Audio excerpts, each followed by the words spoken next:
ఒక డౌట్ వచ్చింది అని అంటే అది ఆల్వేస్ నెగటివ్ సిగ్నల్ అని కాదు. యాక్చువల్ గా మనం బిగ్ డెసిషన్ తీసుకుంటున్నప్పుడు క్వశ్చన్స్ అడగడం ఇంపార్టెంట్.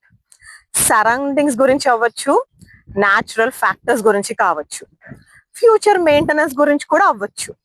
ఇవన్నీ ఇవాల్యుయేట్ చేయాల్సిన పాయింట్స్. కానీ డిఫరెన్స్ ఏంటి అని అంటే ఫియర్ తో చూడడమా లేక అండర్స్టాండింగ్ తో చూడడమా. For example, water flow areas లాంటివి ఉన్నప్పుడు మనం చూడాల్సింది ఏంటి? ప్లానింగ్ లో కన్సిడర్ చేశారా? రిక్వైర్డ్ ప్రాసెస్ ఫాలో అయ్యారా? ప్రాపర్ స్పేస్ అండ్ స్ట్రక్చర్ ఇచ్చారా అని.